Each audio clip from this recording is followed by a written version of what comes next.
by the Montana Television Network.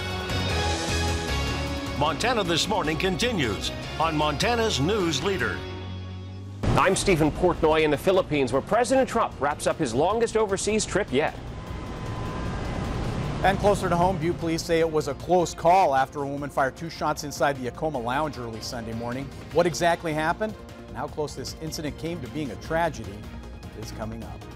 Good morning, Southwest Montana. Thanks for joining us here, 6:30 on this Tuesday. Missy O'Malley is live at the Gallen Valley Food Bank. We'll check in with her in a moment. Meantime, our top story, President Trump has wrapped up his 12-day trip to Asia. His primary goals were securing better U.S. trade deals and building support in helping to rein in North Korea's nuclear ambitions.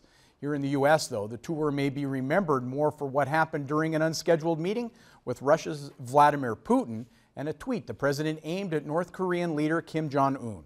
Stephen Portnoy has been with the president in Asia throughout the entire trip.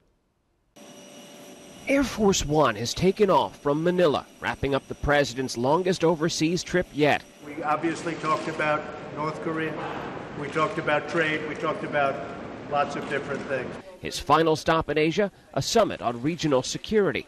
Mr. Trump says he returns home having accomplished much for American manufacturers. He tweeted in part, "All countries dealing with us on trade know the rules have changed." Throughout his visit to Asia, the president pushed several times for fairer trade deals. We are not going to let the United States be taken advantage of anymore. The president also expressed interest in reaching a deal with North Korea, though he again taunted that country's leader, tweeting this weekend in part, "Why would Kim Jong-un insult me by calling me old when I would never call him short and fat?" In Vietnam, Mr. Trump said he believes Russian President Vladimir Putin is insulted by lingering questions about election meddling. He called the matter a, quote, artificial democratic hit job. The president wrapped up his trip here in the Philippines with what was perhaps his most controversial stop. He sat with Rodrigo Duterte, this country's strongman leader, accused of killing thousands in a war on drugs. The White House says human rights came up briefly during their chat, but Duterte's spokesman shrugged that off. From here, the president heads home and head first into the congressional debate over tax reform. Stephen Portnoy, CBS News, Manila. Now, the president says he will make a major announcement when he returns home while wrapping up the American people what he accomplished overseas. The timing on that announcement, however, has not yet been set. When we find out, we will let you know. Time here at 6:32. Matt, the snow continues to fall out there, making roads ever slicker, I would think. Just use a little extra time, use a little extra caution. Roads certainly are dealing with a nice fresh layer of snow. Temperatures right at the freezing mark, so we may have some icy conditions for several portions of the area. We do have a winter weather advisory in effect through 9 a.m. today. That's for the Butte Blackfoot region, 1 to 2 inches above 5,000 feet. That's what we're really focusing on. Light snow continues to push its way through here. I do expect the snow to taper off through the mid to late morning. By the afternoon, we're talking temperatures into the mid to upper 30s. There's Our Lady of the Rockies. Not a lot of snow falling at this point in the mining city. We're kind of on the back side of this, west of the divide, but still slick conditions. We'll go outside to the Billy Notta weather patio, play in the snow. That's all coming up in about 10 minutes. We're going to stay in Butte for our top headline, Matt, here at 6:33. A 31-year-old Butte woman charged yesterday with 2 felony counts of attempted deliberate homicide in connection with a shooting inside an uptown bar early Sunday morning.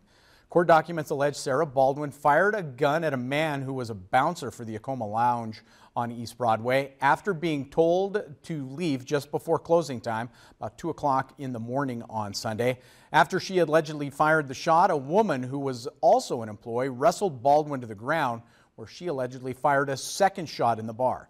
The employee was able to get Baldwin out of the bar, and police took her into custody. Fortunately, no one was injured during the shooting. However, the first shot came very close to hitting the bouncer.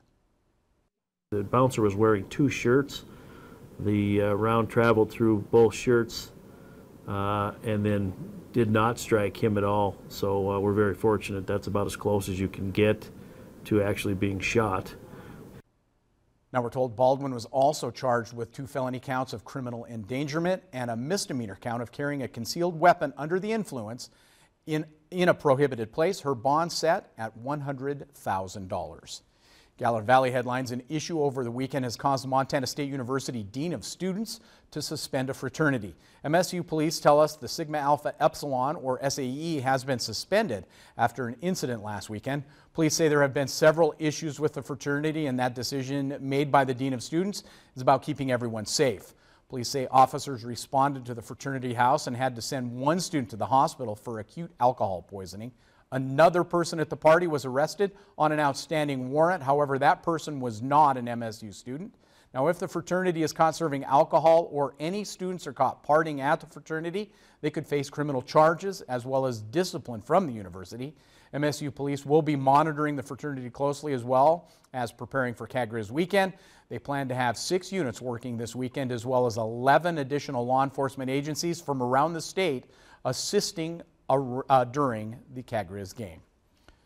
Well, it's an issue that's been before a local ballot. Now city commissioners are again looking at options for a law and justice center. MTN's Morgan Davies was at City Hall last night and tells us, following input from a firm looking at options for the facility, commissioners now seem hesitant to once again ask voters for $73 million to build a joint law and justice center.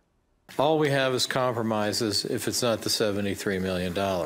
An L&J expansion or remodel is going to take work from both the city and the county. And as the city was presented with options tonight, they still feel like a $73 million project would be too much.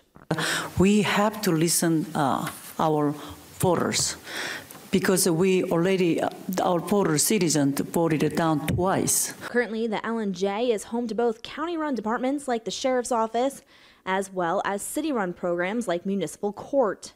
Commissioners also felt that the options presented tonight do not do enough to support the municipal-run services. But I also think there are other options that we should be looking at. One of those options would be trying to expand or do more services at the police department on Rouse. And overall, that is what commissioners agreed on, looking at more options. I would be interested in figuring out how to make it work well, make it for the now, but also that longer term. And so I'm all for meeting with the county. Let's make sure we fully communicate with each other. We explore the options between the county and the city. Now, Morgan tells us the only motion made last evening was for the city to consider more options for a plan for the L&J. Commissioners have been looking at plans that would be presented on a June ballot, but with that decision last night, that may be pushed back. We'll continue to follow progress on that. Now, with the recent elections and its complication, rules, and laws, Gallatin County Clerk and Recorder Charlotte Mills is asking Gallatin County Commissioners to hire someone full-time as an election administrator.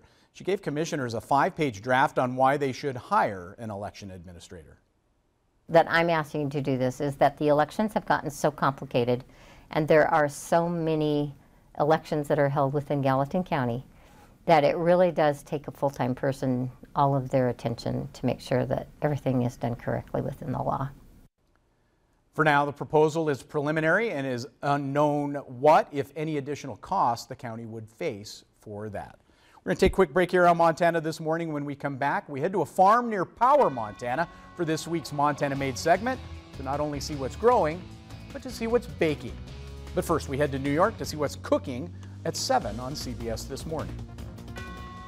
Good morning. Ahead here on CBS This Morning, Alabama Republican Senate nominee Roy Moore and his wife respond to the sexual misconduct accusations against him. That as a new alleged victim comes forward. And only on CBS This Morning, our conversation with Subway CEO Suzanne Greco, how the most powerful woman in fast food is working to reinvigorate the brand. We'll see you right at 7. We are broadcasting live here at the Gallatin Valley Food Bank, and we are in serious need of turkeys. We'll explain a little bit more of the need for the Can the Grizz food drive in just a moment. More Montana This Morning right here.